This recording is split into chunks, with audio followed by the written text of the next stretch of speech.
We're live on the tube, John. I hit start on the tube instead of on the audio. So could we do the open of the show again for the audio, please? Yeah, let me Keep it rolling. Let me restart. I was off too. All right, let me know when you're ready. Ready, Freddie. 3, 2, middle cough. Hey. Now we're rolling. What's up, everybody? Recording this podcast late Tuesday. Anything after 11, I think you and I call lunchtime. Is that fair? Say that again. Anything after 11 a.m., you and I call lunchtime. Depending on my mood, I mean, I can go early as like 9:45, 10. Be thinking sandwiches, burgers, and burritos. I think moving forward, just understand, everybody, when we say lunchtime, that could mean at least in the 11 o'clock hour Pacific time zone. Let's just be clear about that. Yeah, and if we're on one of our Phil fasts, it could mean 2:30. It could. With just nothing but Phil coffee. I did a Phil fast yesterday till dinner. The problem is after a day of fasting, just one meal, you wake up really, really hungry. Yeah. It's one thing I've noticed. A little undernourished. Maybe you don't get shaky? I get shaky. It's kind of you just break through it. I think the first couple times you do it, it's really difficult, and once you do it, you realize you don't need as much food as you think you need, and you feel better. That's one thing I've found, but it's hard. I mean, it's a mental. I mean, you guys, I don't know if Haberman's. You guys, in the Jewish religion, you're supposed to do that fasting stretch for that week. Yeah. But you've never partaken in that. Sun up to sundown is when the fast occurs. You fast during the day. You can eat at night. No, yeah. Have I ever made it a week? I don't think so. You made it a day? I might have tried. Whether or not I've made it, hard to say. And I'm not one to judge. I mean, you're talking probably the least religious human ever, but it's a war with your mind. It really is. When you've eaten as much as guys like me and you have over our lives, you can spare a couple hours. Yeah, it's why we root for John Rahm, John. It's why we root for the John Rahms, the Phil Mickelsons. Like I was telling you, watching John Rahm the other day, because you tweeted it's what'd you say, like big day for chubby guys out west, big win for chubby guys out west. My thought when I saw it, it reminded me of a take I had last week when I was walking down the Union Street, and I was like, maybe I'll do some exercising, but I wasn't. I was going to get some dinner, and I had a Dry Fit T-shirt on, and I was like, I'll take Union. It's bustling. It's a nice walk, and I was walking against the wind, and anybody with a belly knows walking with a Dry Fit to start is a risky move. Then you go into the wind, and the wind just pushes the Dry Fit against you, and you just look like one belly button walking down the street, like one of the belly button kind of shadow that you get. And I caught a glance in the reflection, and I was like, this is not. I got to always walk with the wind if I'm going to wear a Dry Fit. And anyone who has judged human beings, just their body types, knows that taller, longer people, and Scott Van Pelt's always been big on this. He's always claimed to be a skinny fat guy. Yeah. But when you're 6'6", you can be really, really fat in your own body, and you don't really realize it. Because you and I were talking, I think we said this off air, Dustin Johnson, who when we saw him at the Pebble Beach U.S. Open a couple years ago, I remember he hit one kind of off the beaten path at 18. I stood right next to him, and I remember thinking, like, this guy is in elite shape.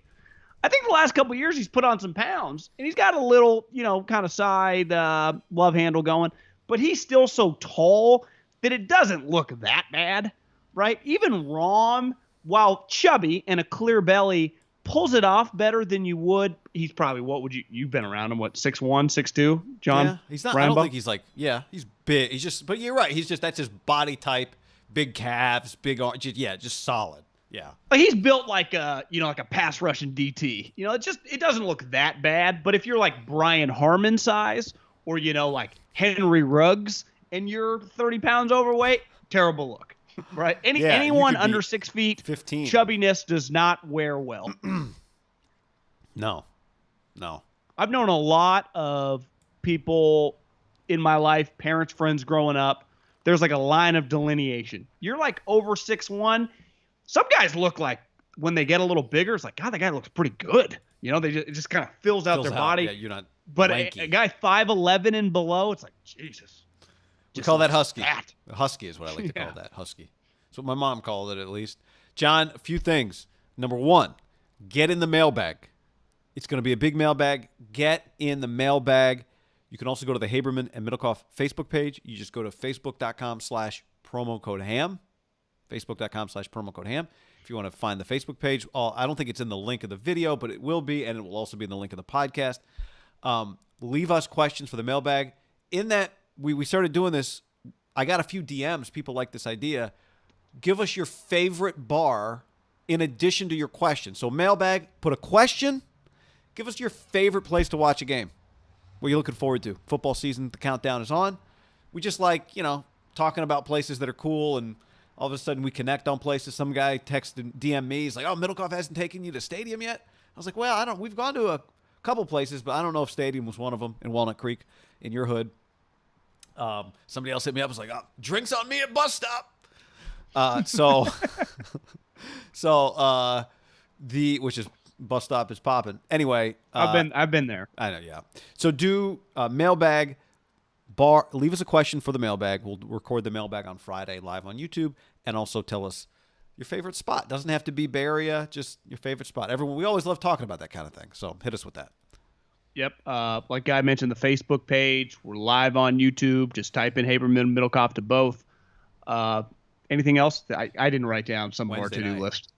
Our wine Wednesday night. Wine. Can I call it Wine Wednesday, or do you want to call it that? Yeah, it's we used to call that at when I lived at Cal Poly. There was a lot of Wine Wednesdays going on, fucking at every goddamn house. But we will have a Wine Wednesday brought to you by our friends at wineaccess.com/ham, and we are going to watch. Is it an individual game or just overall plays from his career? No, right? No, we've got the to cut producer up, John. set it up. We got to cut up. We've got to cut. We've got at this point about 35 throws. I think it's going to grow. That'll last us a long time. But yeah, we're going to go through. Any runs? We are breaking it up into 6 categories. Okay. Trey Lance plays. We're going to watch them together live on YouTube, 7:00 Wednesday night with our Wine Access. Okay, 7:00 Wednesday night, June 23rd, Wine Wednesday. Watching Trey Lance cut-ups. We've done this. We did this for the draft last year. We didn't do it live. And so the categories we have are arm strength, running ability, pocket mobility, balls that should have been picked, looks like a play that the 49ers would run, and other. Cool. And, yeah, so those are the 6. What do you think of those 6 categories? I like it. Because I do think that balls that should have been picked has been something that's really gained steam this past decade. I don't remember, obviously in a game you're like, whoa, we got lucky there, but it's something that like stays with guys. Like PFF's like, don't ever forget he threw 17 passes last year, because that's a big thing that they love saying. Yeah. And in fairness, it's true. It is true. But it's like my pushback, and we'll dive into this I'm sure when we're watching, is like there's a reason people foul tip balls that are 99 and not balls that are 91 for home runs, right? So it's like Kaepernick threw way less picks than he would have if he had Alex Smith's arm. Right. There's a reason Phillip Rivers, Peyton Manning, like some of these guys have thrown a lot of picks over the years. Even Favre is a good example of a guy that was throwing, I'd say by his older years, You're saying the NFL's all-time leader in picks should have thrown more picks? 100%. I bet if we did a deep dive. Right. And not, by the way, not all of these are interceptable, but there is a common theme, John, on Trey Lance throws that should have been picked. Now, again, you're talking to 2 guys who are very, very bullish on Trey Lance. So it's just going to be fun. There's going to be some throws that are completed. There's going to be some throws that aren't. There's going to be some plays that I think we debate. Would this have been a completion in the NFL? There's going to be some things in pocket mobility that are really about his arm, and so there's a lot going on. Well, let's face it. I think it'll be of fun. the five guys that are very, I'd say, well known right now, right? Trevor Lawrence, Zach Wilson, Fields, Mac Jones, the other 4 that were drafted in the top 15. The casual football fan have seen all those guys play, right? And depending on what individual, like they saw a lot of Mac Jones. They saw Fields' biggest games of his career. They saw Trevor Lawrence in the playoffs every year. 3 years. Zach Wilson, What would you say Zach Wilson, like by mid-season with gained steam, people were kind of just peeking at him. Yeah, and even if I you don't weren't think watching most people have BYU, seen anything. even if you weren't watching BYU, John, Zach Wilson highlights were everywhere all year long. I feel the majority of people, myself included, beside a little bit, you've seen more Trey Lance than me, just doing this, cutting it up for the video. I don't think most people have seen him. Like they know, I think the casual guy's like, he's big, he's fast, got a big arm, can't wait. You're like, you remember any throws? Like, actually, I haven't seen any, but I can't wait. Kyle signs off, I sign off. Which is unique. Like people, like I bet in New England, like they have a take. They're like, I remember Mac or Justin Fields or whatever. Like I saw him play. Like I have an opinion. The opinions are just probably leaning positive because you hope. Yeah, you which hope. is cool. It kind yeah. of like a European basketball player 5-6 years ago, I'd say. Right? Giannis, okay, he's big. Let's see what he's got. More tape, at least, than him going one-on-one with a chair. On YouTube, Runaway Turtle says, what about the category things Mac Jones couldn't do? That's actually the whole playlist. No. Yeah, that'll be something that Scott Zolak and his partners put together at 97.5 WEEI, Boston Sports Hub. Two different stations, what it is? But yeah. I think they're rivals, John. EEI and the Sports Hub. And Russillo hates one of them. I can't remember which. He's like, Zolak's like, keep making fun of us, Middlecoff. We do a 10 share. Like, yeah. yeah. He's like, keep making fun of us, Middlecoff. Have you seen Warren Sharp's list? Business has been pretty good for a long time. Yeah, business. Yeah, it's true. Pretty sure the Sports Hub where Zolak is where the Patriots have been, right? And EEI is where the Red Sox are. But EEI, was that where Tom Brady did his radio show? It's a good question. I feel like that's true, yeah. Maybe the Patriots were there. I don't know. It'd be more if I ran a radio in New England, never even been actually to the New England area, I would choose the Red Sox over the Patriots, even in the peak of Tom, because my guys could still talk Tom. I would rather have the Red Sox property, right, for 6 months. Little inside radio, you'd always take the baseball team, the big one. The A's. No offense, I like the A's; they're a great story, but not a great radio property relative to the Giants. Again, no shots there. I mean, I'm correct guy. I like their property. They just don't rate. Yeah, and baseball. I'm being just serious. historically. I'm not even. Being I know. I was just gonna say, and baseball, just from historically with radio, is just from a volume play. You get 162 games, a lot of them at night, when your competitors don't have much. They're not really even trying, and then your radio is on that game because it goes very late. Your radio's on that game. You wake up in the morning. Your radio is still tuned to that station, and that's why baseball historically has been an absolute killer for local radio. Yeah. Volume and timing. It doesn't take out, for the most part, your major programming, Anyway, what are we talking about? Okay. Wednesday night, Trey Lance, check it out. Check out our friends at wineaccess.com/ham. Wineaccess.com/ham. 20% off. 20% off at wineaccess.com/ham. Guy, wineaccess.com/ham. Here's what I need you to do. I say this over and over. I'm going to keep hammering it home. You have friends. You have significant others. You have family members. You probably haven't done something nice for them in recent memory. And what you can do, because let's face it, people like to drink. You go to wineaccess.com/ham. You just do that, and you get 20% off anything you order, and you send them a gift. And all of a sudden, knock, knock, knock, knock, and they open the door, because you got to sign off it, because you got to be over 21, and then they deliver a bottle, 3 bottles, 6 bottles, whatever you choose to send them, and you can get great deals. And they are so happy with you. And then your father, your mother, your mother-in-law, your cousin, your brother who lives in a different state loves you even more. That's what I recommend doing, guy. Wineaccess.com/ham. Send a gift today on us. On us. Yeah, it's really so many great options. One of 18 bottles. They try 20,000 of them a year, makes the site. Has to be unanimously approved by the Wine Access sommeliers and experts, and they give you more than just a bottle of wine. They give you background on the bottle. They tell you about the bottle, the history of the bottle, what it's about, what's in it, and what it pairs well with. So even if you're not a wine expert like us, or you're sending it to somebody who's not a wine expert, they can be an expert with the bottles they get from our friends at wineaccess.com/ham. So many people who listen and watch have used it and have told us they loved it. They're going to use it again. We're in that category as well. So we appreciate them. We appreciate you at wineaccess.com/ham. Yep, wideaccess.com/ham. All right, here we go, John. Let's dive into some things. One of the stories of the week has been something that Jeremy Fowler said on SportsCenter on Saturday over the weekend. I'm told San Fran spent much of the OTAs and minicamp working on Trey Lance's mechanics, making sure things were compact. And the reason they wanted to get that down is so that in training camp, they can unleash the full arsenal. They can show him off as a runner. They don't want to put him in harm's way and have him take too many hits. But they love the dimension he can bring to Kyle Shanahan's attack because they couldn't do it with Jimmy Garoppolo. They could do it with Lance as a runner and a passer. You know, you and I talked about this before the draft. We talked about it with Mel Kiper when Mel Kiper was on the podcast, remember? And Mel said, I remember that. Don't worry about his mechanics. And I'd be interested to hear kind of your perspective, having scouted guys, how much a quarterback's mechanics come up in draft rooms, because sometimes the discussion is just, hey, a guy throws the way he throws. There's only so much you can do. But you and I talked about this when we were at the Niners OTA practice that we attended, that even though it's hard to do an apples-to-apples comparison between him and Jimmy because they're not always throwing the same route, there are times where they take a snap simultaneously, and I did think watching them that Jimmy consistently got rid of the ball quicker than Trey Lance did. Now, I do think one of Garoppolo's great attributes is that when he decides to throw, he gets rid of the ball. I do think he gets rid of the ball quickly to begin with. I don't know where he ranks from a statistical standpoint, but I do think his release is quick, right?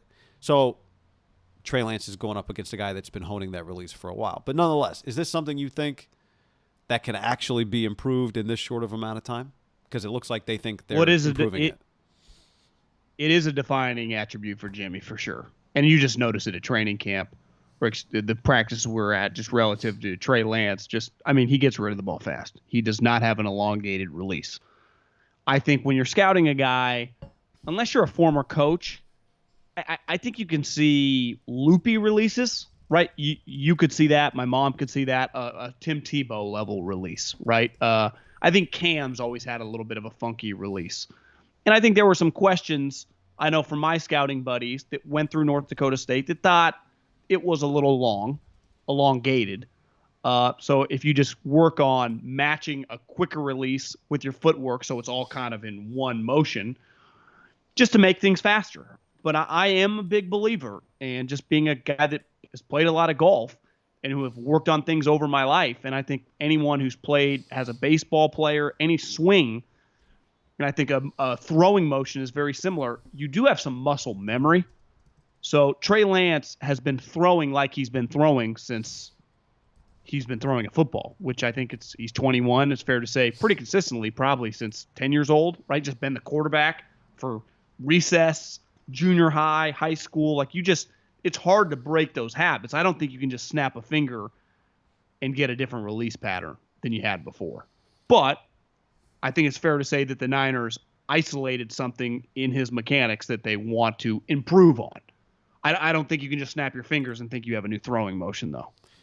So I think that's a positive thing. I also think when you read a headline like that, fundamentals sound so trivial, I think, in pro sports, where I've always believed just the best players and the best players of our lifetime, right? Peyton Manning, Tom Brady, but you can use other sports as well. Kobe Bryant, I think Michael, I'm sure baseball players for sure, Derek Jeter, they're fundamentals at their craft, whether it's playing shortstop, whether it's the footwork in the post, whether it's Peyton Manning on his play action fakes. They master that. I bet if you went to a Colts practice in 2009, the individual period, like you and I think know the vernacular if you're listening. Football practices are kind of broken up into individual, group, team, right? Individual, you're with your position. Group, running backs, quarterbacks, centers, right? Wide receivers, corners, D linemen, O linemen. And then you get together as the bigger group, and you're constantly working on fundamentals that lead up to 11 on 11, right? Which incorporate the play, but you have fundamentals within the play. You have to master the fundamentals before you can become a great player in a team setting. And that I think that works for any sport. You could argue probably any walk of life. The most basic things you do lead to the bigger things you do.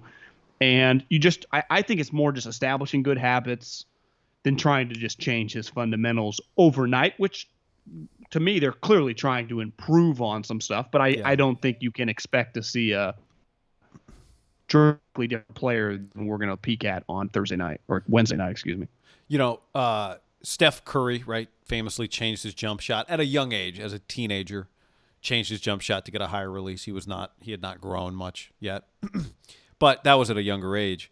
I also think first of all, I think from a fundamental standpoint, like if we talk about fundamentals, if you said let's rank NFL player fundamentals, I think Tom Brady's footwork is something that comes up a lot, right?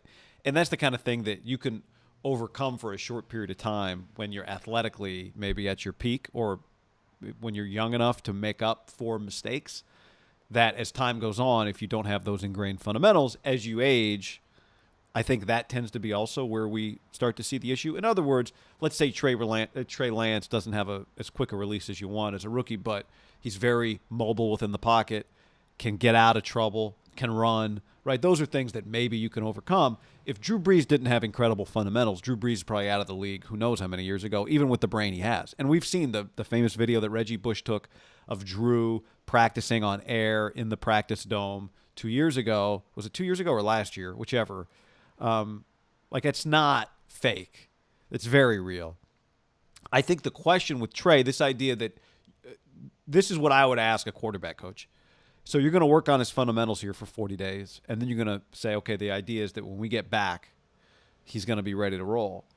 I do think there's probably an element of you don't really know how tight you have whatever you're working on until you're playing against live bullets. Right. That's what I'm saying, because like you resort back to muscle memory. Yeah, you can ingrain it until all of a sudden, the rhythm's off because the receiver got jammed and there's a pass rush and somebody missed a block and XYZ. So I think it'll take time, which is fine. This guy does not have one of the questions with Trey Lance is also why there's so much upside, right? There's not a lot that he's really done live action quarterbacking a football team. He hasn't done a lot of it beyond high school. And I think you hit it on best. You never truly know what you have to work on until you play in live situations. I think you hear it a lot with baseball players. Like if you want to get really inside baseball and the nitty gritty and just follow and read about a team and young players, how they can't hit a pitch, they go back down, they work on the pitch. They're like, I think they got it. But then they maybe come back up to the big leagues. They still can't hit the pitch. There's just that hole in the swing that they just can't change it, right? I think a golf swing is a great example. Tiger's really the only guy who changed his golf swing over and over, because most times, I know the thing in golf, and I think this is the same in baseball, same in any sport, pressure, just your body just reacts. Oh, I thought you were going to go low Neil. Well, no. Bust pipes and creates diamonds or whatever. You can't, pressure, because you can't think when you play. And part of what makes Tom Brady great, right? His footwork is ingrained. Peyton Manning's footwork was ingrained, right? Derek Jeter or Brandon Crawford's a good example of just the way he plays at shortstop now. He doesn't think, he just plays, right? You watch John Rahm. John Rahm's just playing, but you built that up, and the throwing motion is a good example of Trey may never have to do the level of, not that he shouldn't, but things that Drew Brees had to do to overcome his physical limitations. But he will have to master just the basic fundamentals of part of why Drew Brees, remember that was like in the end zone, was like thinking about his red zone looks. Yeah. Like Drew can't run, right? Drew knows if shit hits the fan and I got nowhere to go and I don't know my read immediately based on the 7 different coverages I could see, I'm fucked. Right? There is an element that Trey is going to have that you just got to meet that balance, because at the end of the day, when shit hits the fan, you can just take off. Right? I mean, that's part of the deal. Because part of it was like, Jimmy, don't run. But you didn't want Jimmy to run because he couldn't run away from anybody. Part of it's like, Trey, go. That to me is a big difference with a running quarterback. Then, which I don't know, I'm interested to see. I remember just with Michael Vick, for example, you were always nervous with him running because he couldn't slide. Right. So you're like, oh my God, he's going to take a big hit. That's the thing with Russell. You're like, take off, Russell, because you know he'll just slide. Yep. Here's a quick preview. So I'm fascinated to see, and we won't know till we start watching him run. Like, what's his running style like? Is it like avoiding? I know we'll see what he did in North Dakota State, but what's the first time when he sees NFL speed? Minkah Fitzpatrick and him at the corner, right? Or Well, whoever. I mean, I think we he's can going just to go try through the schedule. Look. Should we just one quick preview of Wednesday night? We're watching for those of you listening to the podcast. Just a little watching. I think one thing that'll come up too as we watch him is this goes back to the hard thing to judge. Some of these guys that he's playing are not NFL players. The majority of them. Jamal Adams or Jalen Ramsey or J.J. Watt. I think it was Ed Reed. I think it was an all-star barnstorming team made up of just elite safeties. But anyway. I look. The point is, Budda Baker. Budda Baker. Budda was not there. Nope. Budda was not there. Who's but the guy that's the the Cardinals thing. drafted last year? Isaiah Simmons. Isaiah Simmons was not there. Wouldn't you say in this division, Budda Baker? I mean, Jalen Ramsey will rock you. Jamal Adams. I mean, those are some guys that are coming, right? I bet the two guys, Jamal Adams and Budda Baker, will take a lot of pride. Whenever this guy plays, if he plays against them as a rookie, that's a big moment for those two. Like, okay, motherfucker, well, I dare you to take that. This goes back. Is there a responsibility for Kwaski, Tart, and Jimmy Ward? They can't hit him. But is there a way to send the message? Is there a way to give him what feels more like NFL live speed looks, right? You miss this opportunity when you can't get hit in practice because you at least know those guys would pull up a little bit. So we'll have to wait till the preseason. Those guys, you touch that player. No, I'm not suggesting they hit him. I'm just saying shit. Those guys would be great guys to. They do that to other quarterbacks, right? But it is the problem with trying to evaluate your young quarterback in a practice. You don't truly know what you have till that guy doesn't have to slow down in the last step. Yeah. And who knows? Maybe the instincts of the quarterback does a 360 and he makes a miss. Right? Until the quarterback's playing a game that he knows they can't hit him in.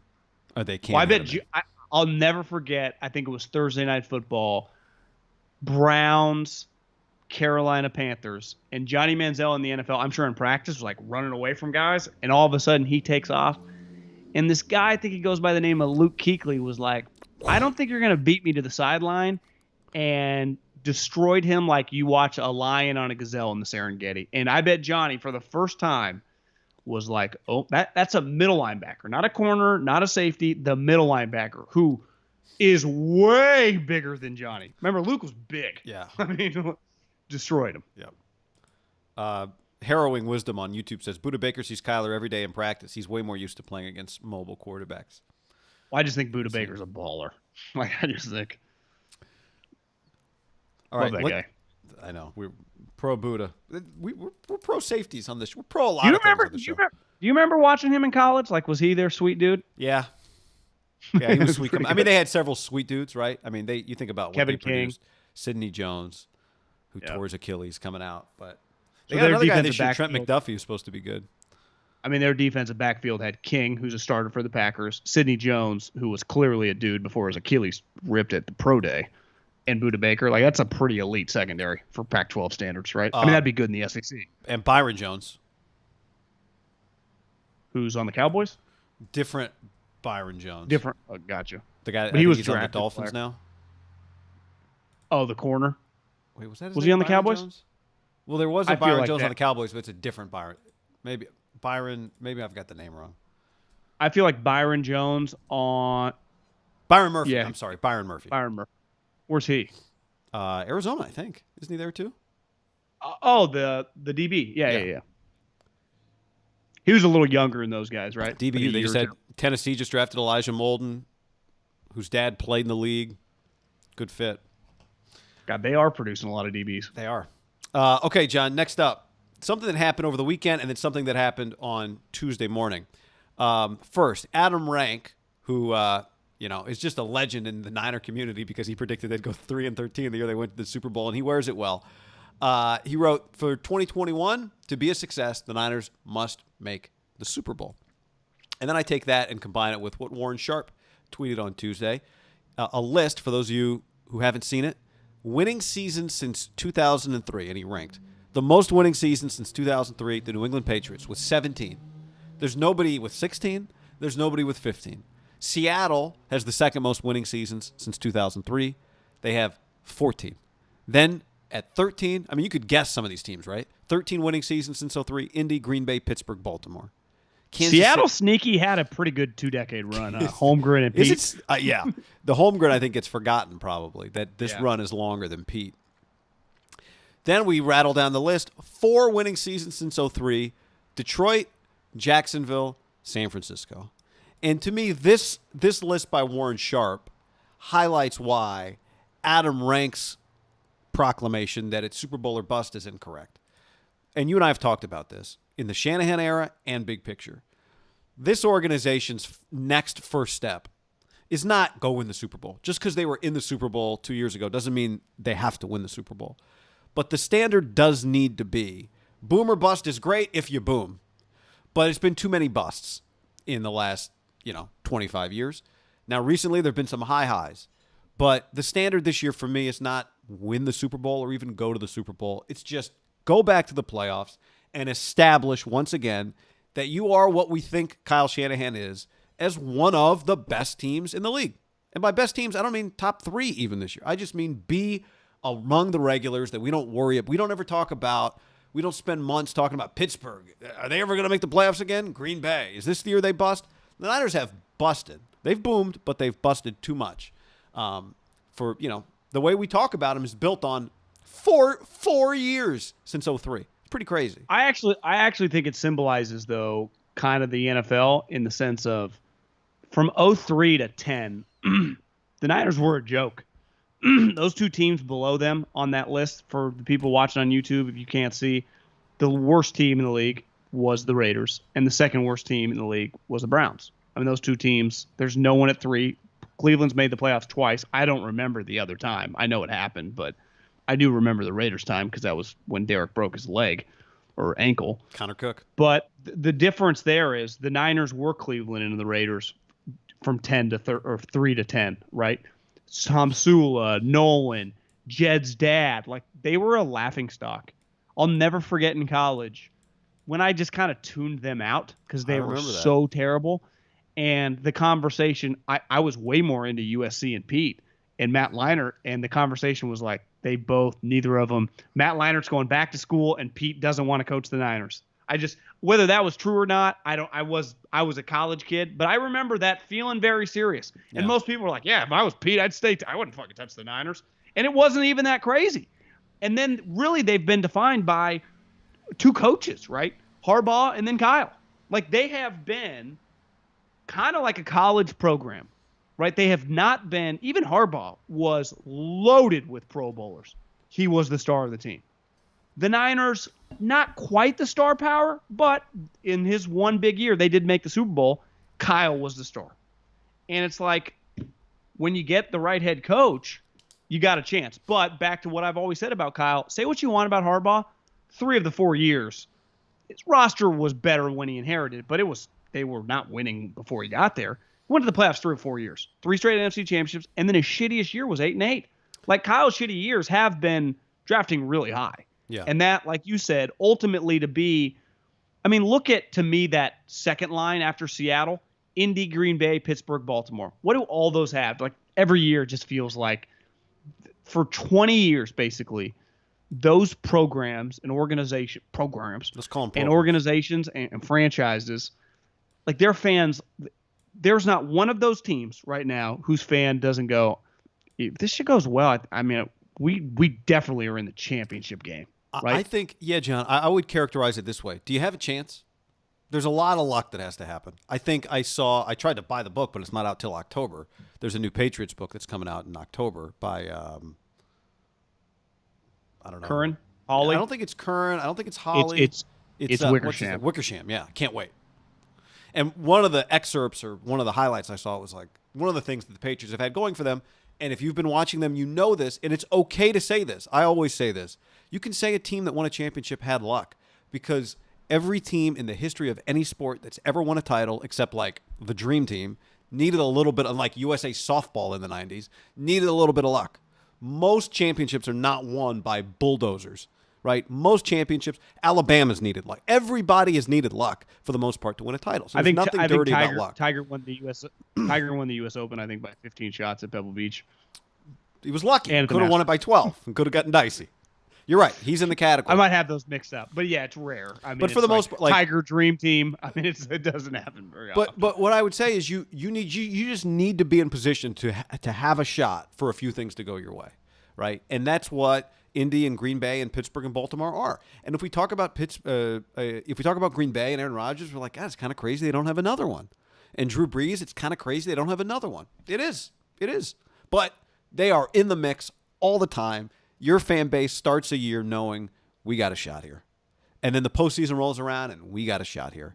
And so much of what sports is about. If you're creating a fan base, is making your fan base feel for 12 months or 8 months, we got a shot here. And then, let the chips fall where they may.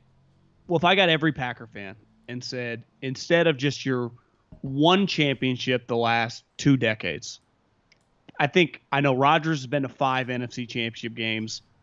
Favre definitely lost, remember, to the Tom Coughlin face, that Eli Manning team one year. But I don't know if that was the NFC Championship game. But, would you take away all those years to just add one extra Super Bowl? So you just have one more Super Bowl with either Favre or Rodgers, but all those years where you were just fucking good and all year long you're like, this is sweet, and our guys throwing it around, and people are like, Rodgers is a beast. Would you rather just suck? Like the Browns or the Jags. Would you rather just be 4 or 5 win teams where by mid-October it's just over? I think the answer is no. The answer is no. Because it's sweet being in the mix. And I'll tell you. Especially, the answer is no when you've already won one for sure. So once you've already won one, it's like part of what I think the pushback is that makes the Niners really unique is of that 03 is basically 18 years, depending sometimes if you count it, maybe it's 19.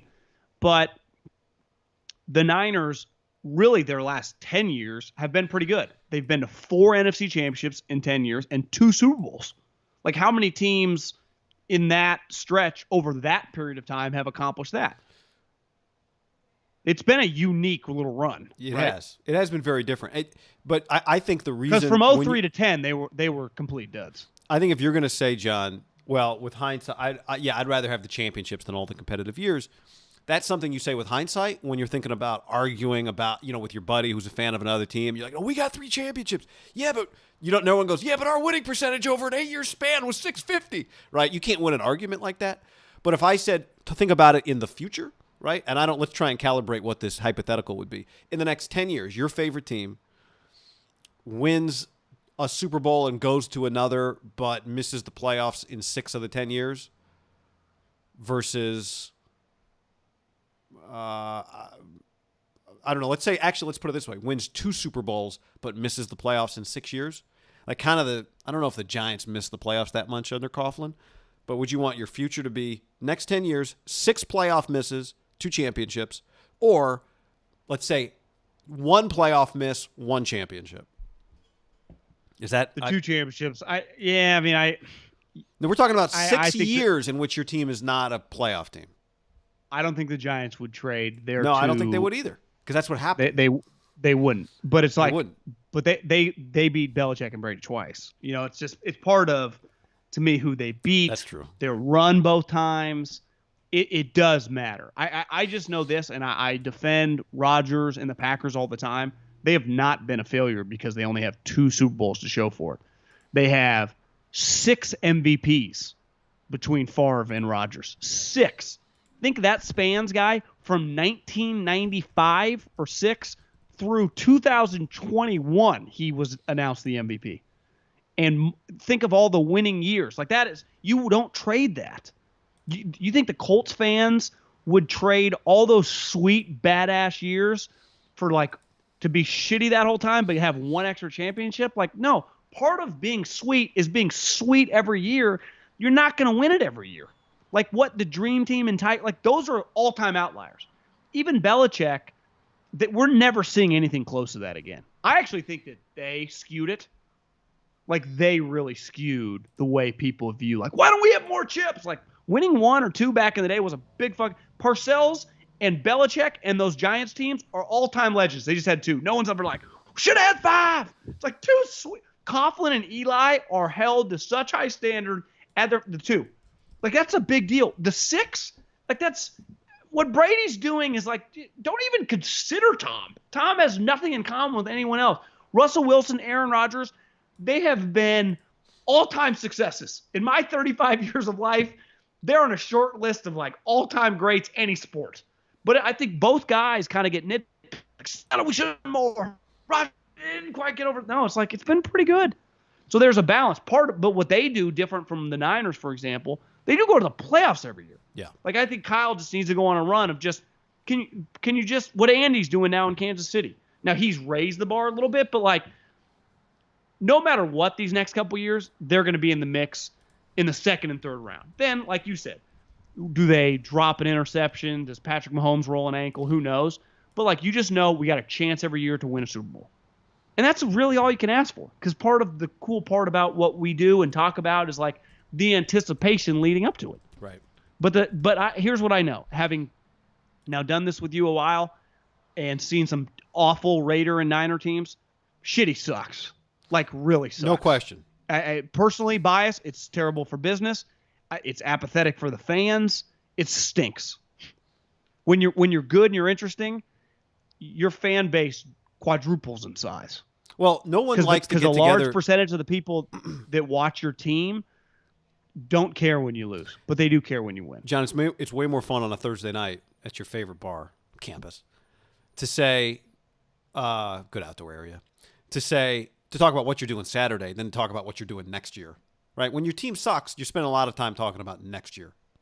What are we going to do next year? It's like, nah, I'd rather just talk about what we're doing Saturday night. Let's talk about what we're doing on Saturday. Yeah, got a concert? You know who doesn't talk about the draft on Halloween? The Steelers, the Chiefs, Zolak, the Packers, Seattle, Zolak, right? Like, would you take who the talks about Packers? The draft? You know who talks about the draft October 31st? Losers. And the people that cover losing teams. Like, that's just, it sucks. We've done it. I hate it. If I said right now, totally hate it, as long as it might be a quarterback. Yeah, but now we know the Niners will. You like it more when you're drafting, at the top.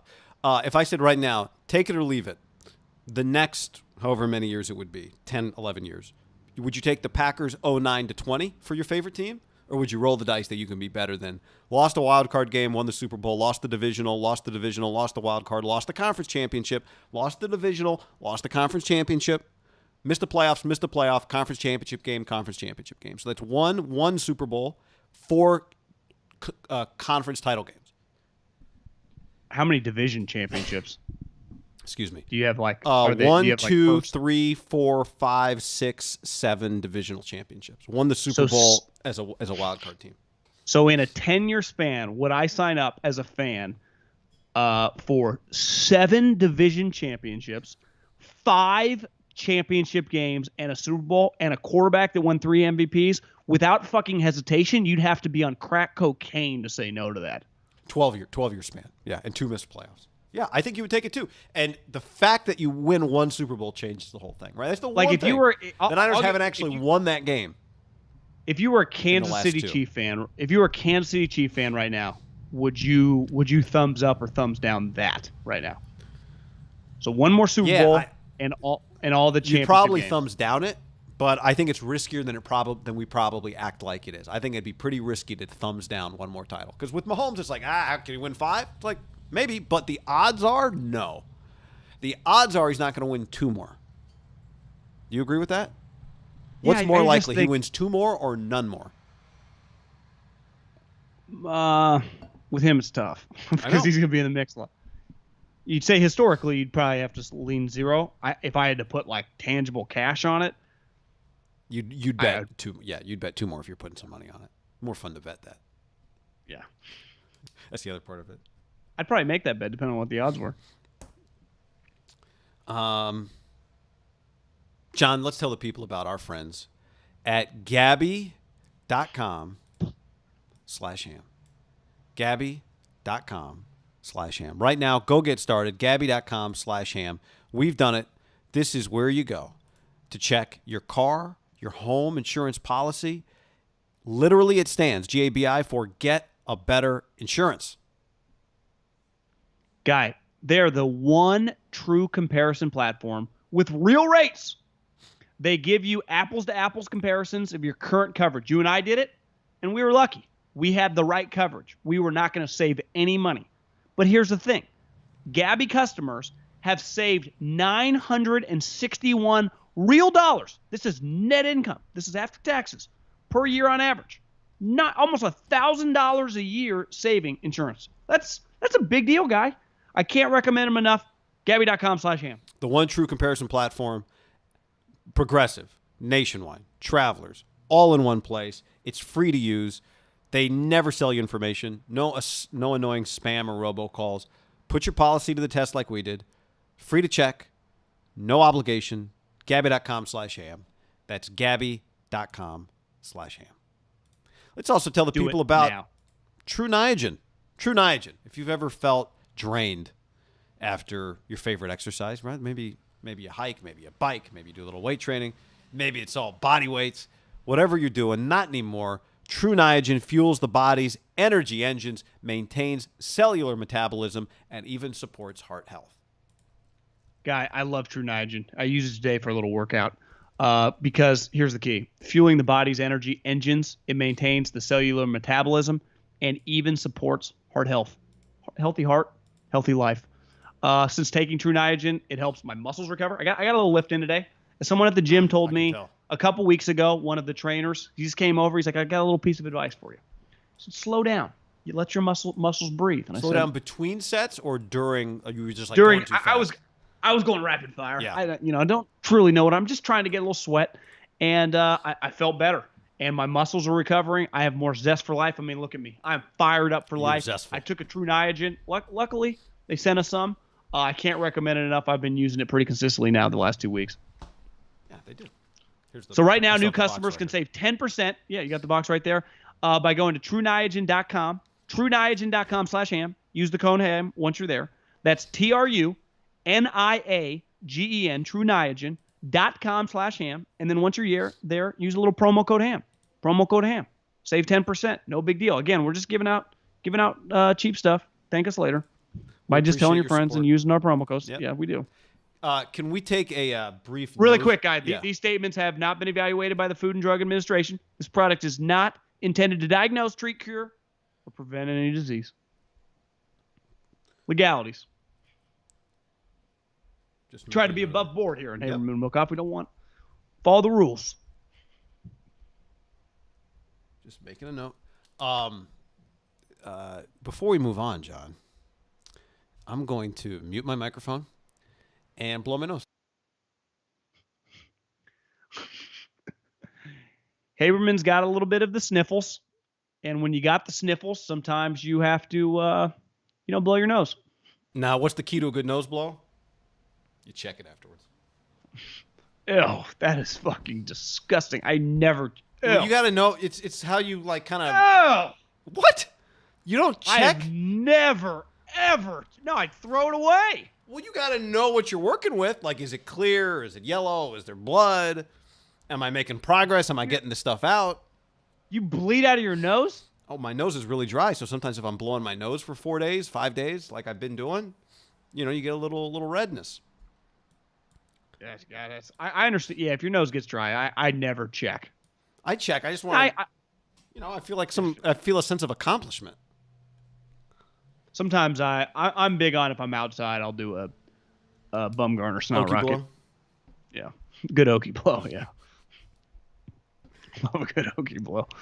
Let me just. I was going to edit this out of the podcast, but I think we've people can weigh in. Or do you check or do you not check the tissue? That's the real question. That's the question of the day. Rob on YouTube. How do you not check? I have never, ever checked a tissue. I mean, it's blowing out gross stuff. That is disgusting. To me, when you're blowing your nose for 5 days, you need a progress report. Yeah, Felt good to get that out, though. I'll tell you that. Sometimes you gotta let it blow, Right. Honestly, though, in fair, I don't get that stuffy. I've never been I don't really get allergies. I guess every once in a while I get sick, but yeah, I just don't get that nasally. We got to check. We got to definitely don't check. We got to check or you're a psycho. We got to always check. It's And natural you guys to are look. nuts. You guys are crazy. Not only check, get someone to verify, says James. Oh my, we have some nut jobs. I think you're the nut job. I think you guys Paul are says, I don't wackos. look. Ugh. But like I said, I'm not a consistent. I do think like you get allergies. Are there periods of the year where you're blowing your nose? No, I don't get allergies. I've also always believed old school people used to do this. You know, my dad was a farmer, so I was around a lot of farmers. They're big on like keeping the handkerchief in their pocket. You know, my grandpa used to do this, Woody, R.I.P. Woody. That to me, great grandpa name, is it is a great grandpa name. It's one of the most disgusting things in the history of disgusting things. Now, if you just have a little, you know, whatever, so but if it's your level and you are blowing that level stuff and putting it back into your pocket, Woodrow Middlecoff did it consistently and would just go back in his pocket like you would a pen or something. You're like, this is insane. I'm with you. Someone once offered me their handkerchief, and I've never forgotten the absolute disgust. Like, no, I'm good. I'll use my shirt. Thank you. Saul Haberman, a.k.a. Bama, S-O-L, changed his name from S-A-U-L to S-O-L for an unknown reason in like 1951. But he went by Bama in the Haberman house. Always tissues in every pocket. Always tissues, but never. I do think the older generation, it was you'd put your socks on, your pants on, your shirt on, you'd grab that little handkerchief and you'd start rocking and rolling some tissues. I mean, you couldn't pay me. What would be like, John, what would I have to pay you every day to carry that thing around? Minimum would start at like $1,000 a day to even have that. If I was going to use it too. Do you think that generation didn't pick its nose? Too much dirt under the fingernails? If one day when I'm hopefully head upstairs and I'm going to write down some questions I got for Woody. Just there's things in that generation that maybe they worked, maybe they didn't. I don't know. Did some different things. Yeah. Golly. I don't remember ever seeing my grandpa pick his nose. Maybe it just morphed into like cowboys and Indians, right? They used to wear those things, so they just had them on them. Because like if you were born in the 20s, 30s, didn't exist, right? You used a handkerchief because you could wash it and use it again tomorrow. Do you know, I heard someone say a while back, or not wash it. One thing that changed geographically in America that led people like moving to the South, and definitely I think, you know, the desert out here, Vegas and Arizona really benefit from this. It's been a while, but like AC didn't exist like 50s, like consistently in homes. Imagine in like the 30s. Like, it's not like we just started getting hot in the world, right, 40, 50 years ago. Can you imagine in, like, Florida or Arizona or Texas in, like, 1939 with no fucking air conditioning? I mean, I remember one time having a mental breakdown. It's insane. You had a mental breakdown when? A couple years ago last year when this thing went out and it was 90 degrees. That was 24 hours. 24 hours. I thought I was ready to jump. I think I told you I watched. That's how they live. Django. Before we get back to some sport, I watched Django the other day, and there's a scene where like 8 guys are hanging out in a just a little hut, and one guy is just sitting in a tub washing himself, you know, his bath for the week. And for as immersive as we want the entertainment experience to be, 360, and make it feel like you were there, the fact that we don't have odor connected to old movies is a blessing that, you know, I hope never leaves us. The stench of like, I don't know, every year of existence pre-19 whatever year, the air conditioner and running water, probably just running water. Forget about the AC. Just when people started taking showers on a weekly or daily, semi-daily basis, the world changed. The world changed. Well, Guy, when I can't went imagine to Arizona what it would smell like if we went time machine to an old saloon in the West right now. We were when we were driving to one of the golf courses over Memorial Day weekend, kind of had a long drive out through the desert to Wekopau. And Hawkins looks and he goes, you know, this would have been a tough place for the Cowboys and Indians to just call home. Because it's just desert. It's hot as shit. There is no fucking grass and there is no water. And I think that obviously all of Nevada to Arizona over to New Mexico, like that is just tough country. There is no water. With Cowboys and Indians, some of them live in some of these areas, right? Like it's way easier to live. Like, how did you handle the prairie? Malibu wasn't too bad. Another guy's like, you ever been to New Mexico, son? Like, holy shit. I think our country out here, that New Mexico, Arizona. Now, the way Arizona has been, honestly, it kind of has some similarities, in my opinion, to like Sac meets kind of like a big city because it's got so much room and space, but like they've really just put so much cash into it, and there's so much business and just explosion of kind of what the Sac we grew up on. If you just drive through Sac now, it's just so big and it's so industrialized. But I just remember it being really hot. And I think the Valley kind of has this vibe relative to like San Francisco and LA. And even like when I went to Cal Poly, it's just a lot different on this side than it is on the Valley side. Right. It's a little tougher. Right. I think the tougher country relative to our Valley, relative to like Nevada, Arizona, New Mexico. I haven't spent that much time in Texas, but I think that kind of area too is dramatically tougher country. Not to mention, to get here, you had to go through the Rocky Mountains, right? And it's cold as, depending on what time of year, even if you did it during the summer, which you would do, it was still freezing cold at night. Yeah, that's why they ate each other. Remember that crew? What was the movie? Donner Party. No, but what was the movie where Leo like sleeps inside of a dead horse? The Reverend. The Reverend, yeah. All right. A bear. A dead bear? I thought he slept inside of a dead horse. What did he do with his horse? Oh, yeah, he also slept inside the dead. Remember the horse? They went off the hill when they were being chased by the Indians. Yeah. And then he went after, is it Tom Hardy? Is that the guy's name that he tried to kill him? Tom Hardy. I think so, yes. Yeah. And then Leo hunted him down. Really, actually, better pretty movie. watchable movie. Yeah. I remember when I got into it, I'm like, I heard it's long and it's kind of slow, but I really liked it. Not bad. Leo, come on. Yeah, not bad. He's had a good run. Okay, John, next up. Who are we betting against? The other day we did the NFC West odds, and the Cardinals have the longest odds, and we had some reaction from people on the YouTube video that thought that the Cardinals were good value. We've had a few NFL arrests in the last couple days. It's hard to top NFL arrest Uzi and a Lambo. Frank Clark. Two words that are fun to say. Not a great combo. When you hear the whoop, Uzi and a Lambo. Zaven Collins of the Cardinals, John, their first-round pick, 76 and a 35. I mean this I'm not kidding. Lucky that no one got hurt, right? He was just doing 76 and a 35, which is nuts, but could have been a lot worse. Anytime I see that and that's all that happened, you go, thank God there wasn't some kid in a crosswalk. I do think it depends on the road setup.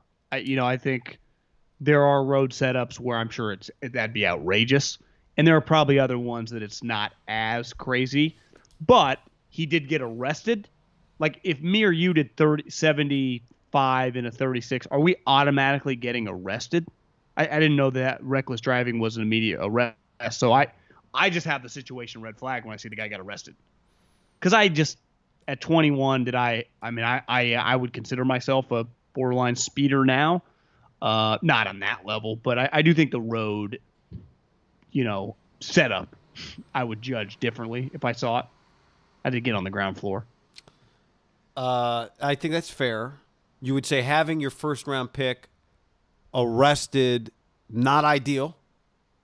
Some things tend to happen starting in June, July. Are we in a position to sell on the Cardinals? Not because of Zaven Collins necessarily, but it does feel like last year people got pretty bullish on them.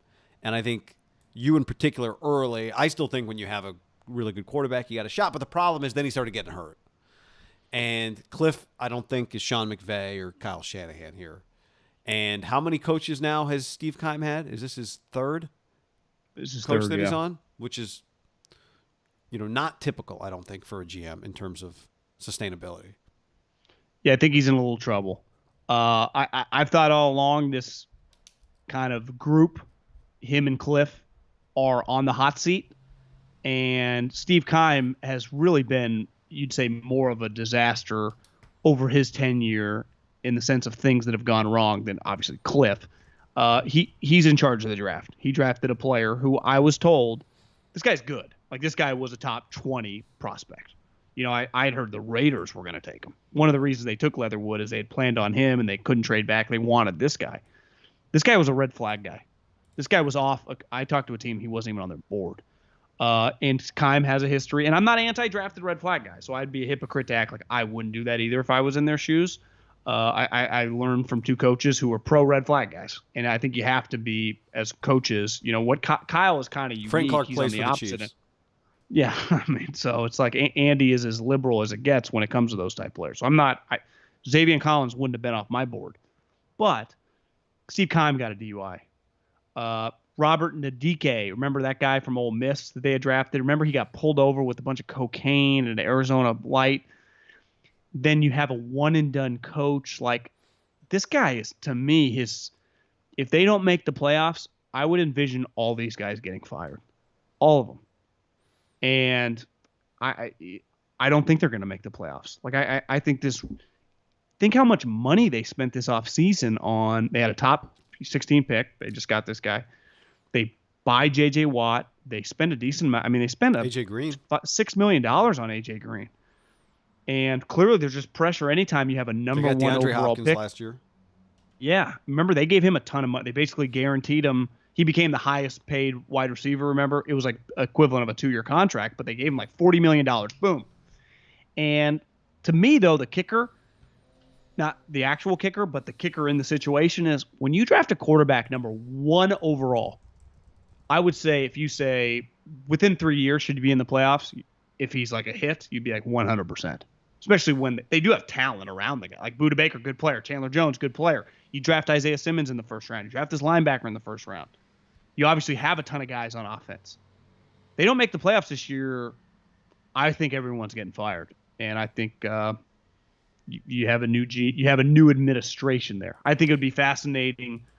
Who knows how they'd go? I don't know, because they've had the same general manager who, again, like I actually think Steve Keim has drafted a lot of good players. He just has had some guys get in trouble, and 2, he struggled with his coach. He had a home run on Bruce Arians. I don't know if, however it worked, package deal, Keim hired him, owner hired him. However, they were together and they dominated. But since then, like Steve Wilkes and Cliff Kingsbury, if you and I co-owned an NFL team, neither of us would allow either one of those guys to be our head coach. What is the primary transgression, I think, for Keim, and we'll see how this year plays out, but that he had a one-and-done coach, right? The last 2 one-and-done coaches were Tom Sula and Chip Kelly, and obviously the owner doesn't fire himself, but the administration that did that is gone. Freddie Kitchens, thank you. John Dorsey got fired for that. Yeah. So I think that's probably number 1. But even above that, you'd say it's a really hard division. And that is, I think, probably something that has saved them. What? Balky had 2 one-and-done coaches. Balky had 2 one-and-dones. 2 one-and-dones. How do you have 2 one-and-done coaches?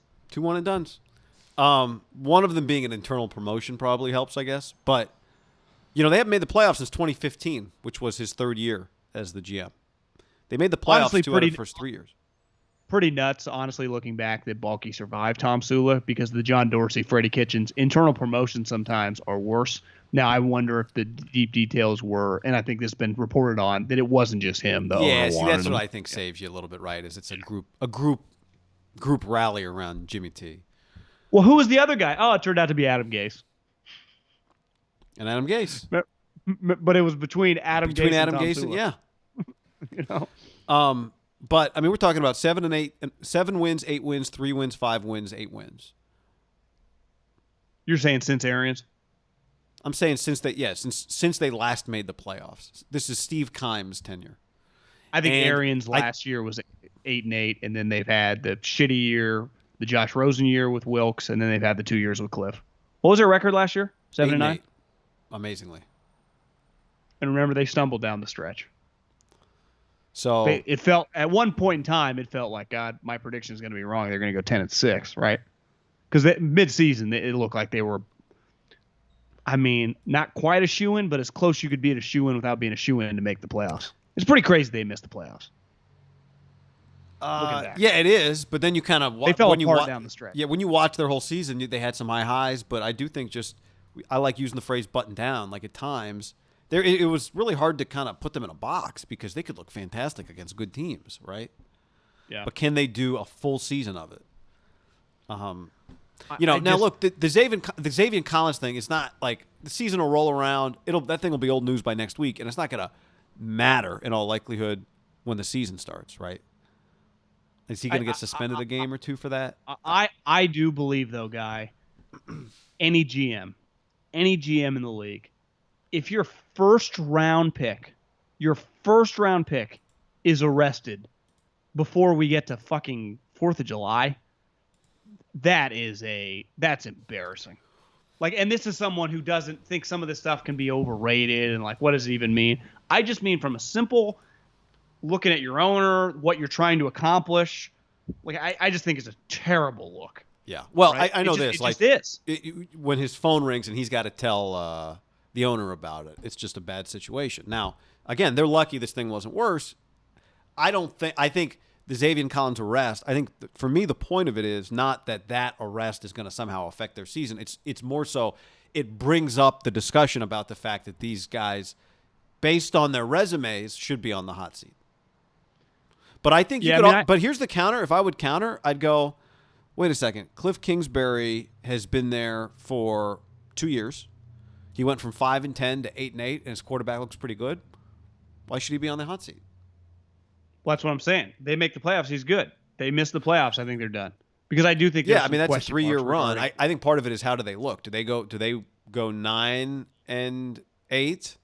But Kyler plays a whole year and they look. I mean, it's going to be hard, right? If Kyler plays a whole year, I think Keim feels like he's got more rope than anybody, even though in some ways he should be more on the hot seat than Cliff. Well, where does he always sit when you watch a Cardinal game? Right by the owner. There is something. I'll give Michael Lombardi credit on this one. He's the first guy. I think most people subconsciously think about it, but you don't think that much of it. They just show the GM. It is a big, big advantage for GMs to be able to do that while the coach is down there. Because what is this guy doing? About? And you're just like, I don't know. What the fuck? What was that? I got him the players. All I can do is give him the ingredients. Yeah. I mean, he's the one cooking this terrible dinner. And I think they'd look at you and be like, well, yeah, they gave me moldy bread, meat that was bad, and salad that had E. coli. Is E. coli ever run in salad? In your lettuce? I think E. coli's in the chicken. I think you can get it in the what did all the lettuce get last year? Mad cow lettuce? No, it wasn't wasn't Mad cow. All the romaine. Lettuce. Yeah, the romaine. What did the romaine That's get? the thing. Yeah, when you follow the Al Michaels diet and you just don't mess with the greens, you're good. Isn't that an Al Michaels thing? Only eat Al Michaels claims he's never eaten a vegetable in his life, which I find impossible to believe. What is he? Lasagna that had a bell pepper in it? I don't believe that at all.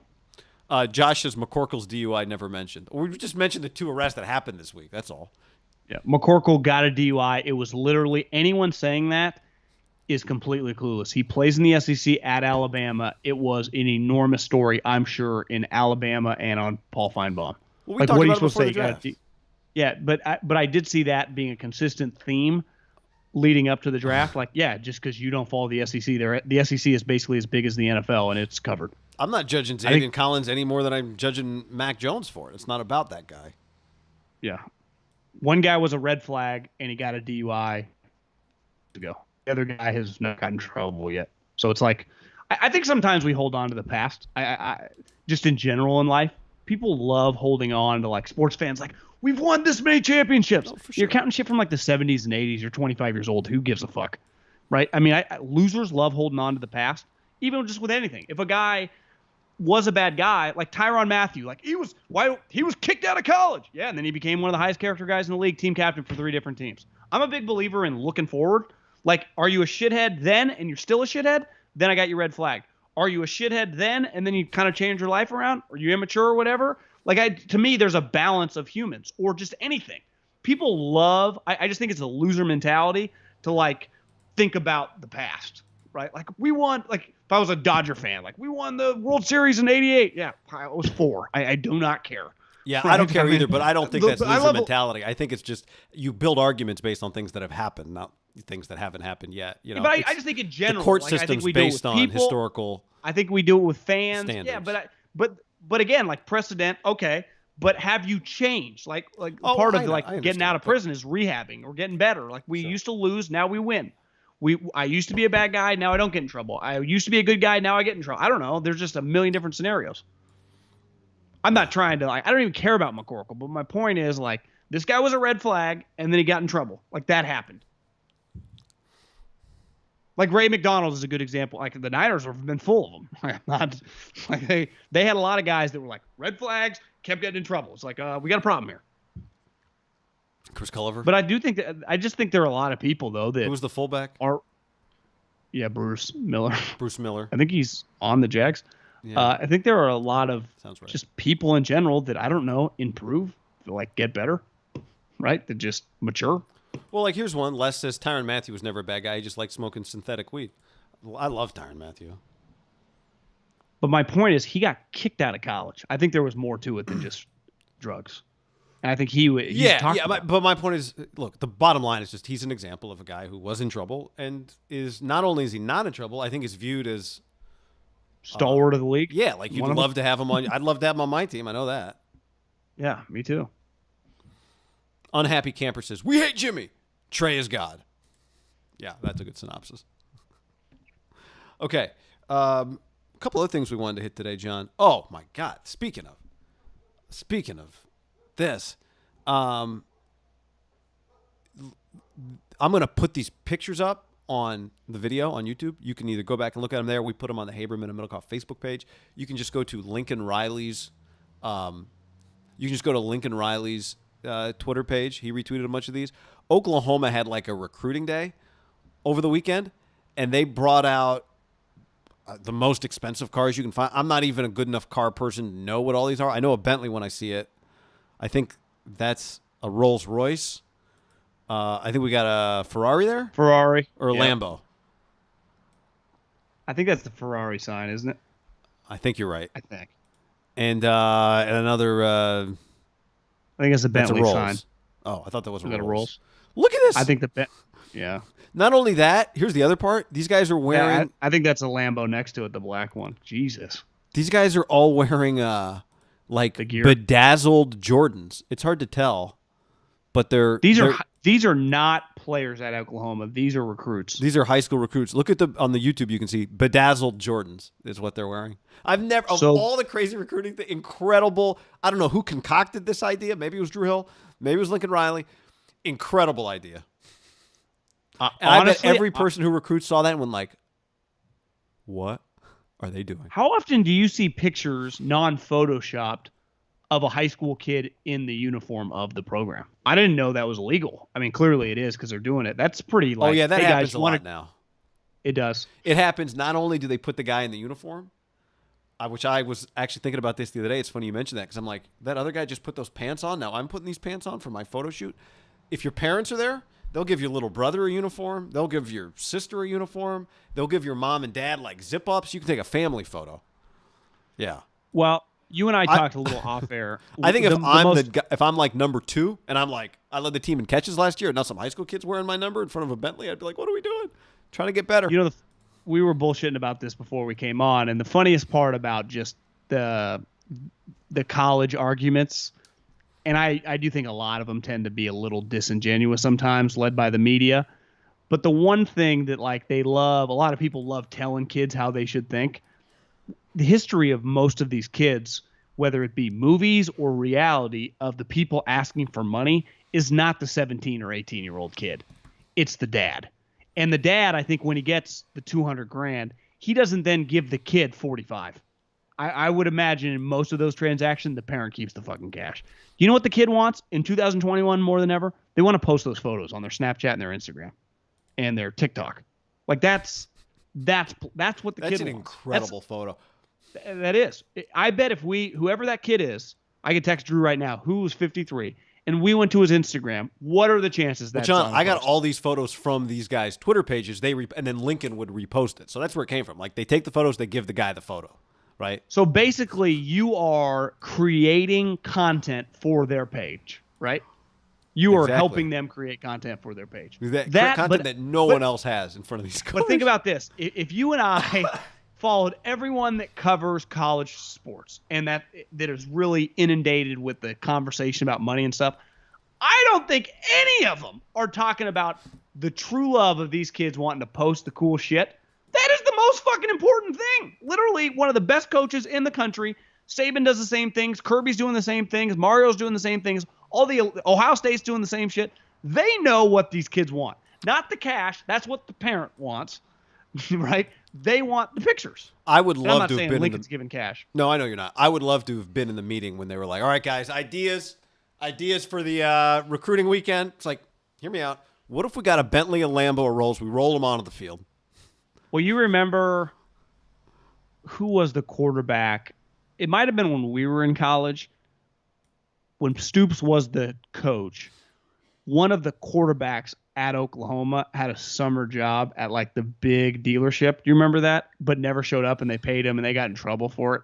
It wasn't that crazy. It wasn't like he got a free car, but it wasn't Landry Jones. I feel like it was like maybe after Sam Bradford, maybe before, but they had an incident once with a car dealer.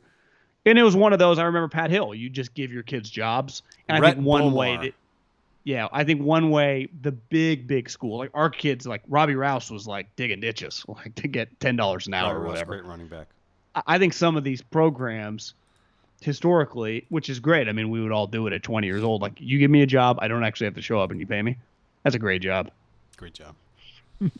Draft lottery is Tuesday night. By the time you're listening to this, you might already know what happened. I think the NBA draft lottery is one of the easiest things to consume sports has ever created. Like, you think about how many people just play a lottery. It is so easy to follow. It's just people sitting around nervous. Is my little ball going to pop up or not? The NFL doesn't do a lottery. Baseball, no one knows. They just organize by record. I mean, people know. But the lottery, man. The lottery. It's one of the most... I don't know if it was David Stern that invented the lottery or Rick Welch that invented the lottery, but whoever invented the NBA lottery. Like, we're going to sit there and we're just going to pop up ping pong balls. Absolute genius. Well, in baseball, right, it doesn't really matter because drafting is really impossible. Unless you get Jack Leiter. I saw our guy, the anonymous MLB executive, was like, Jack Leiter's going to help the Red Sox rotation in September. I liked his comp. It was Mike Mussina was better stuff. Yeah. If that's who comp. Jack Leiter is, holy shit, he might be. The Red Sox have the number 1 overall pick. I don't know. Well, I don't think they do, but I don't. Is Jack Leiter going number 1? I'm not sure that he is. MLB draft. Well, after yesterday, he might. The problem, like the NFL, the lottery would be sweet, but you don't have to do the lottery. The Pirates have the number 1 pick. What are the Red Sox? 4. If you didn't have the lottery in the NBA, I think tanking would be way bigger, right? If the NFL style draft was the NBA, they would have a disaster on their hands. Like, you think tanking was bad when there was a lottery when the chances were 25 and now they're cut to 17. Fuck. Because in the NFL, you legitimately can place yourself, right? Yeah. Trying to lose. And the lottery part of the cool part is, and I even like the way that they kind of went anti-tanking and changed the percentages. Like, as we're recording this, the Warriors could have pick 1 and 4, or they could just have pick 14. It's crazy. I'll never forget. The best lottery was 2 years ago when the Knicks thought they were going to get Zion, and the Knicks getting the 3rd overall pick. That was a wow. Well, isn't fun? It's part of the fun of, like, I was thinking about, would it be cool? A key to the lottery is the players in the lottery, right? Yes, but it's also and the teams. Like, I think you can enjoy an NBA lottery if you don't know Cade Cunningham from Bubba Cunningham. I mean, I think that guy used to be. Yeah, but I mean, when you have like a historic, like a Zion, a Shaq, a LeBron, for sure, like it is. When you've got one guy or two guys, that definitely helps, for sure. But I also think it's just such an easy thing for anybody to understand. It's just a lottery. It's going to be like 20 minutes, and not only are we going to see people get excited, but we're going to see people get disappointed. I think there's one team. It's the Rockets. If they don't finish top 4, they lose their picks. Like I think there are several which teams. Which is 50-50. The Rockets are 50-50 top 4 or not, and if it's not, they lose the pick. Well, what are the T-Wolves? like 50-50 top 4 or lose the pick? I mean, there's a lot on the They line keep for that top guy. 3, and that's 28% chance. So That they 73% keep. chance the Warriors get the pick. They keep it only if it's a top 3. So ideally for the Warriors, it's the 4th pick. Yeah. God damn. I mean, it's just. Can you The imagine Bulls working only for one of keep these theirs teams? if it's top 4, which is a 20% chance. The Rockets has to be top 4. If it's 5, they fall to 18. A pick I mean, swap that with the Thunder. sucks. God damn. So if you're the Thunder tonight, you're like, here we go, baby. Pretty cool. I love I a good watched lottery. a lot of these players, I feel like, more than most drafts. I've kept an eye on Jalen Green, Fresno guy. Watched a lot of Suggs. Watched a lot of once the tournament started, the dude from USC. Cade Cunningham, he won me a couple $100 when they beat Baylor, who actually ended up winning the championship. Isaiah Mobley. Or Evan Mobley from SC. It'd be pretty sweet if the Warriors got. What if they get 4 and Evan Mobley sitting there? Would you take them both and just go Twin Towers? It's a great question. I mean, because I'll tell you this: would you rather have Evan Mobley or James Wiseman? Well, Evan was definitely a better player than James. I mean, James didn't. Who knows? James didn't play in college.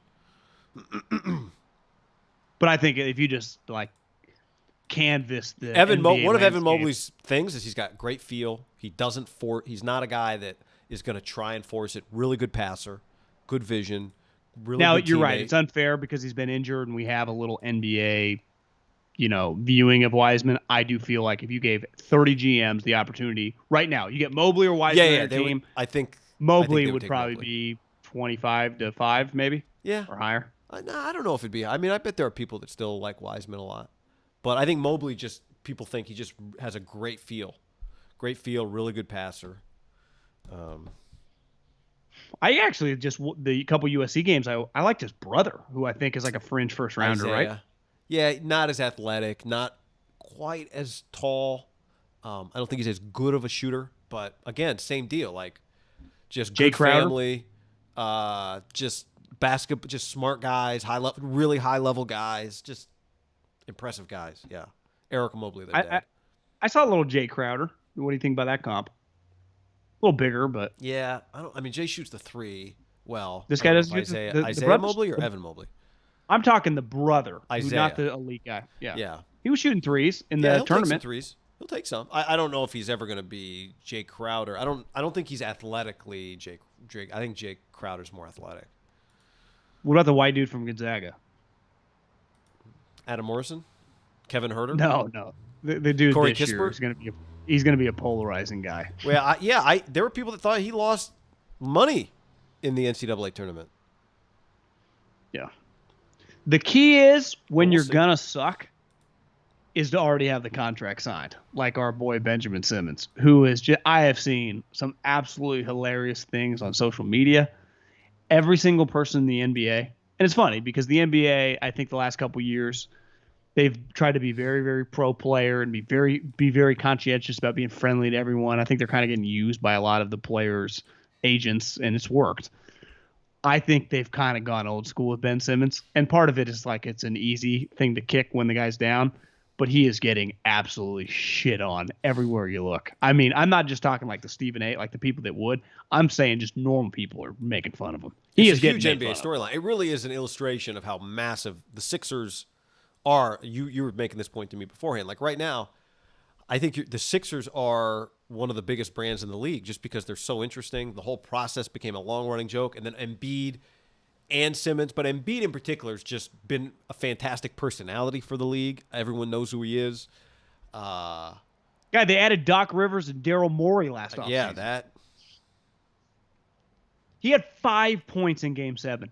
5. I And didn't he had realize a that. highlight that was just mind-boggling too, right? Yeah, it was non-dunk. Passing up a dunk.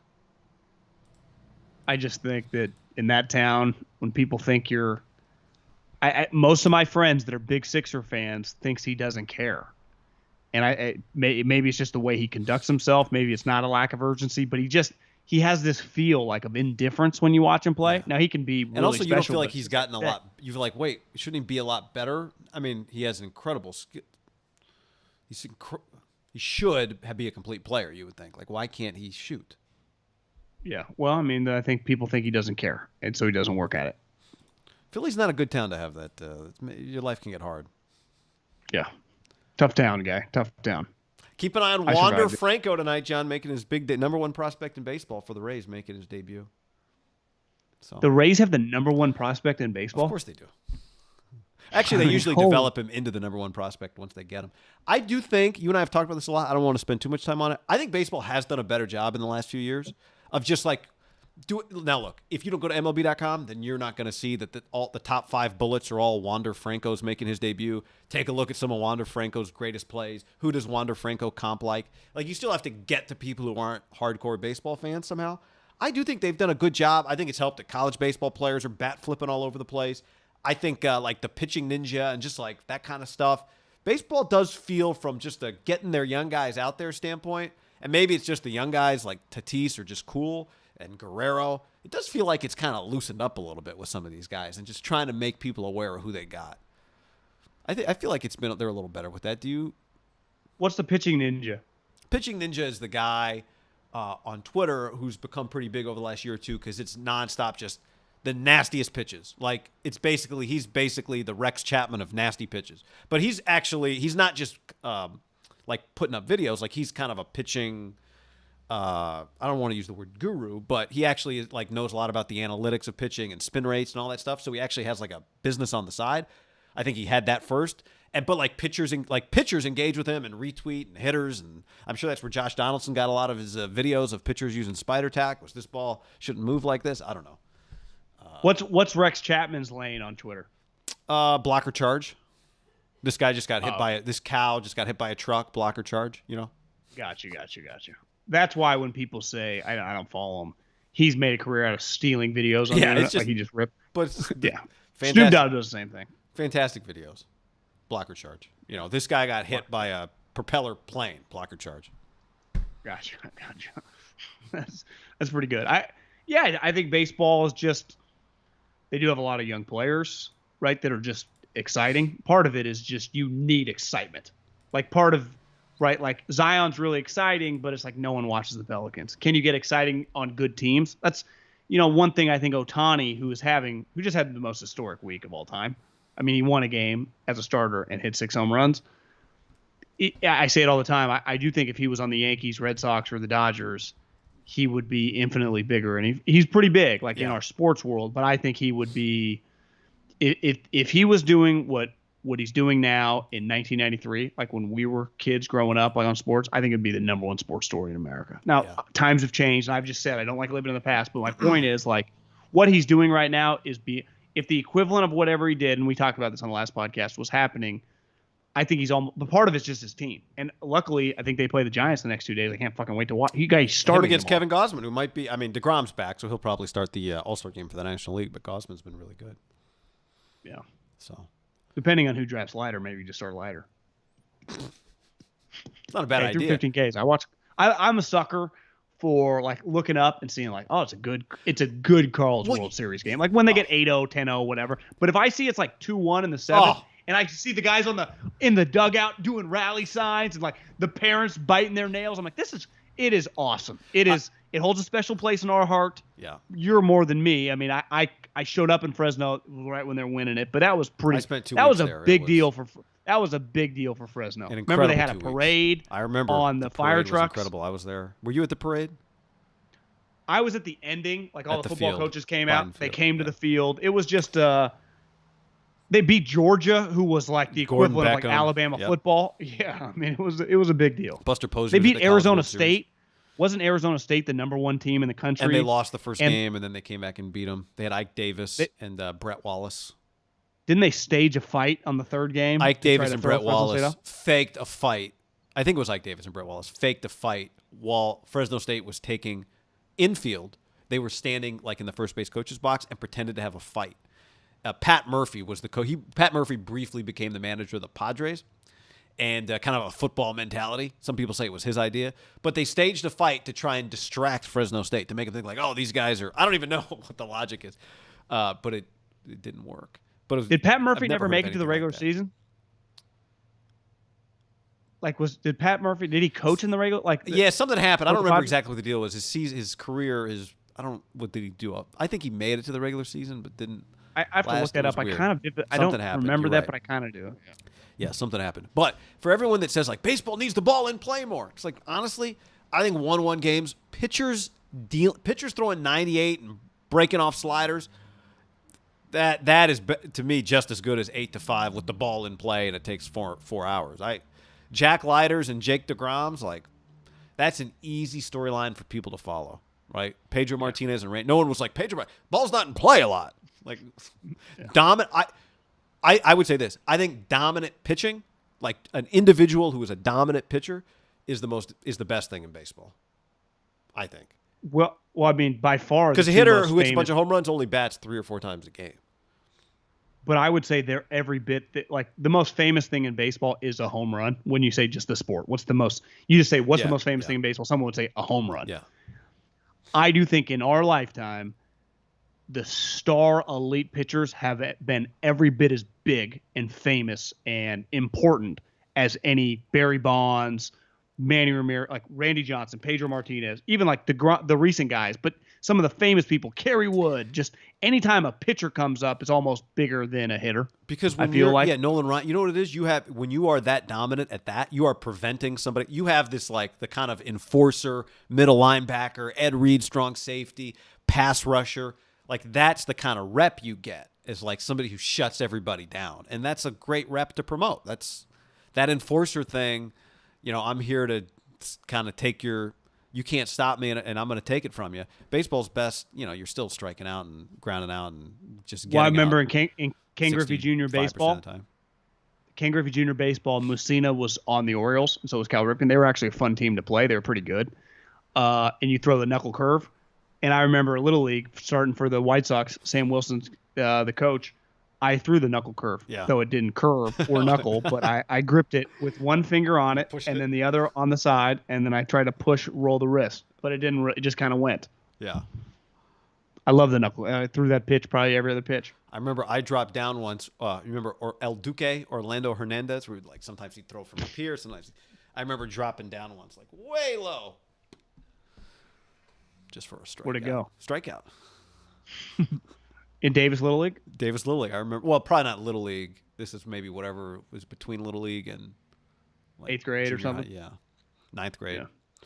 But summer ball or something. Batter couldn't have been that good. No, could not have been. Didn't you strike out Pedroia? No, I got a hit off Dustin Pedroia. Oh, I got a hit. Yeah, and when I told him about it several years ago when he was on the Red Sox, he said, "Of course you did. I was a shitty pitcher." Would you say a seed or like a bloop? I